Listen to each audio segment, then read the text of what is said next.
Gang, gang, gang. It's your boy back with an all new reaction. Today we're checking out one of my favorite creators on the whole website, Video Asmongold. He just dropped a video called ICE is actually raiding homes and deporting people. So make sure you check out his channel and give him a subscription. And if you like this type of content, you know I'm the place to be. But let's get right into it. I'm not going back to Haiti. One of those threats is this illegal alien from I guess he is going back. I'm not going back to Haiti, as he sits in the back of a ICE van. Haiti. ICE says he's a gang member with 17 criminal convictions in recent years. How do you get 17 criminal convictions and you don't get deported? Because the police don't give a fuck. How does that happen? 17. That's a pretty big number, you know? Wow. So, you feel me? Yo, Biden forever, bro. Thank Obama for everything that he did for me, bro. Thank Obama for everything he did for me, bro. Yeah. ICE Boston quickly takes down its next targets, including this illegal alien from Brazil who has an Interpol red notice for armed robbery. This Salvadoran illegal alien charged locally with rape and released by his... Gotta catch them all. He was released after being charged with the R word. sanctuary jurisdiction. Señor, ¿cómo se llama? And this Dominican illegal alien charged with assault with a deadly weapon. Bye-bye, and dickhead. heroin trafficking. Officers also arrested this... So there's assault with a heroin... how did this happen? This is shocking. Guatemalan MS-13... You remember when they said, they're not all criminals and there's a lot of good people working in the fields and this and that. And then we found out that they are committing rape, murder, kidnapping, and all these crimes at a higher rate than American citizens. And after they commit these crimes, because of the laws, they're released back into society where they can commit some more crimes. Gang member facing gun charges. ICE says he was released from local custody just the day before. Their detainer request was ignored because of sanctuary policies. That's crazy. How do you let this happen? This is a shock. And in a sign of shifting priorities with the new Trump administration, this man, who was in the same apartment as the target, was also arrested after ICE determined he's also in the U.S. illegally. This is what ICE calls 2 for 1. So you guys got your main target just now, but you got... Yeah, that's AoE damage. Where they go after one of them and then they get another one. Somebody else. What just happened? So our main target was... Bro said AoE damage. Got splash damage. It's like a bonus. Not honoring a detainer. That person was released back into the community, and when we went to go find him, he's with somebody else who was previously removed from the United States. So he's going to go today too. And that is exactly what Literally Borders called Czar this. Tom Good job. Homan has... Well, I mean, I called this. Of course I called this. Obviously, that's what they're going to do.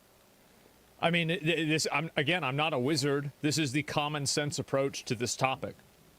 Like, if any intelligent person was going to go about solving this problem, this is exactly what they would have done. Warned would happen. When we find the bad guy, he's probably with others. Others that are in the United States illegally. That's AoE. They may not be a criminal priority, but we're not walking away from them. ICE Boston says they will continue to go into sanctuary jurisdictions and do their job. Today was a good day. Today we took several significant public safety threats out of our communities. Yeah, I fucking bet. Unfortunately, a lot were released by sanctuary policies. But Sanctuary policy should be fucking illegal. There shouldn't be anything as a sanctuary city for criminals. That doesn't make sense. If somebody's over here illegally, you should be required to report them and they should get fucking deported. If somebody's here illegally and they commit a crime, they should get deported. It shouldn't be anything as a sanctuary city where we fight it back against the federal government so that these fucking criminals can stay here. That's ridiculous. We're here to tell 17 arrests and the rest of the country that that's crazy. We're going to find them whether they're released or not. Yep. And guys, shortly after we finished filming, ICE Boston told us they arrested 2 more targets in other parts of town away from our cameras. One of those targets is a previously deported Honduran illegal alien who was arrested for raping a woman while putting a gun in her mouth. Gosh. How did this happen? Oh my God. This is insane. The other target they got is a Haitian man who first flew into the United States in 2023 as part of President Biden's controversial migrant flights mass parole program. Well, they just picked him up yesterday because he's been arrested locally for sexual assault. Bro, these dudes are just R-wording everybody. What the? Hey, yo, it's like they all up, man. Every day I think about the Lincoln Riley situation, that woman that was murdered and essayed by the illegal immigrant, and how the left tried to twist it that if you talk about it, somehow you're racist, you're a bigot, and all this other stuff. If we really want to protect women, we got to get these people out of the country. This is like astonishingly bad. Oh my God. How did this even happen? We'll send it back to you. Bill Volusian, it was fascinating to watch all of that. I think I was just saying to Bill, this is terrible for Joe Biden and the legacy that he tried to leave behind. He's done. A question for me. He's 80 years How old. He's soon done. will they actually be leaving the country? Does that take a long time? Get them the fuck out today. It depends what country they're from. If they're from cooperable countries like El Salvador, Guatemala, countries like that, it can be quick. It can be within days or weeks. If it's countries that are harder to deport, countries that don't cooperate with the U.S. as much, it can go into a process of months. But the Trump administration is changing policies with something called expedited removal. The bottom line is people at home don't need to understand all the policies. The Trump administration is just going to work as fast as they can to get all the people you just saw on camera there out of the country as fast as possible. Exactly. They're also going to use their State Department, now led by Marco Rubio, to put pressure on countries that don't cooperate with the U.S. as much when it comes to those deportations. Bill, just two points of clarification here. It seems a lot of these crimes are associated with sex crimes. I'm just looking at the list a bit earlier today. I don't know if that generally is the case or not. Well, those are the worst ones, right? And so, like, you're going to focus on them first. I think that's what makes sense. I mean, that's the only logical way to go about it, I would say. And second, if Boston's a sanctuary city, how are they allowed to do this? Because we told there would be resistance. What do they think that there's going to be resistance? Like the Boston police are going to try to stand up to the federal government?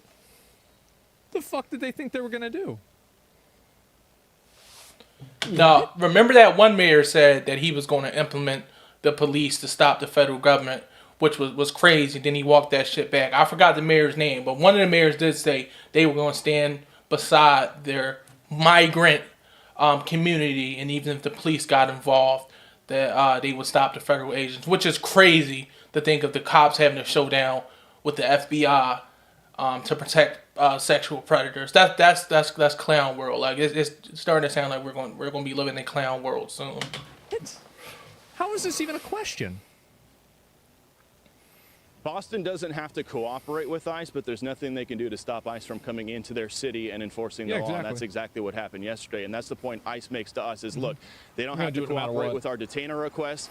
They don't have to tell our officers when they're releasing somebody from jail. But we're going to do our job. We have our intel guys out in the field. We have people with eyes all over the place, and we're going to snatch those guys. So they can make ICE's job more difficult, longer, and more dangerous, but it's not going to stop ICE from doing the job, guys. The bottom line is ICE says it's safer for everybody involved if locals would just hand these guys over in jail once they're arrested, but they don't. They let them out onto the streets. They don't tell ICE about it, so ICE has to spend a lot of resources gathering intel, finding these guys, and then going out into the community. Sounds like a waste of taxpayer money. To do arrests, which could be dangerous. You saw that combative Haitian man, and then you saw in the case of that one MS-13 member, his friend got snagged. They weren't even looking for him. They were looking for the MS-13 guy. They picked him up because a sanctuary jurisdiction released the MS-13 guy. ICE found him and then found the guy who was in the apartment with. They found out he was an illegal alien as well. So now he's going to be deported too. That's the AOE damage right there. Amazing. Bill Melugin, thank you so much. More to come on that. Thank you, Bill. Man, an AOE raid, I guess so. What's more incredible is the lack of cooperation from the Democrats. Well, I mean, I feel like it's just going to make them look really bad. I mean, if you're not cooperating in removing people that have been arrested 17 times and somebody who's been arrested for raping somebody, then, you know, I can't really see how anybody would vote for you after that. Fuck that. In my opinion, if you're a politician and you're protecting somebody that's been accused of sexual assault multiple times and you're releasing them on bail or no bail back into the community, at some point we got to charge you too, because you're a danger to the community. You don't give a F about people in the community. You are protecting a known, you know, assayer, you know, so you got to get some type of charge or something too. Bare minimum, you got to lose your position. But at some point, we got to start charging these people, because you can't be complacent when it comes to SA, murder, and stuff like that, all under the guise of virtual signaling and that you are against racism. This has nothing to do with race. This has to do with protecting the community and protecting women and children. It's common sense. I don't really see that happening. I don't see there being any sort of like really recovering from this. And I think that the problem is that, so with like the illegal immigration issue, and I think this is what's happened with a lot of these issues, is that the majority of argumentation that they've had, like left-wing argumentation, I think has been emotionally based. Right? 100%. Where it's like, oh, well, look at this sad kid, look at this crying mother, and like this is the reason why we shouldn't enforce the laws, basically, right? This is the policy that they're having. And now that like effectively that empathy has been completely demolished. Because when you have people that are in the country that are sex offenders and committing sex crimes, and you're not prosecuting them and going after them, you are now the bad guy. You can no longer claim the moral upper hand. You can't say that we're doing this for anybody's best interest. You can't say that, oh, well, you need to feel sorry for people. So I think that a lot of these policies, the reason why they got pushed is because there is a massive emotional amount of like bandwidth that people are putting in, and I think that's the reason why it's stopping. Well, that's in his video. Make sure you check out Asmongold. I want to give my point of view as well. In general, like you said, a lot of their policies and talking points are based on emotion and not actual facts, statistics, and data, rather it be the quote-unquote trans rights movement, the abortion movement. Every argument they have is, oh, what if somebody get SA'd? What if a woman, she doesn't want to take care of the baby? And what if it's going to make her life hard? And all these other things. It's all based on emotions and not facts. Even in my city, I'm Philadelphia born and raised, the Democrats passed this clean needle bill where they pass out needles in the neighborhood so people can shoot up and they make sure that you don't OD, and it destroyed Kensington and Allegheny. You can check it out on YouTube. People call it Zombie Beach, Zombieland, and stuff like that. And when they asked why would they pass this bill, oh, we don't want the druggies to overdose, and we want to make it safe for them to shoot up. They're going to do it anyway. And now when you walk through Kensington and Allegheny, it's just a bunch of needles on the ground. It's a bunch of people strung out, falling down and stuff like that. When you operate and do things from a place of emotion instead of facts, statistics, data, you're always going to fail. And that's why the Democrats are fighting an uphill battle.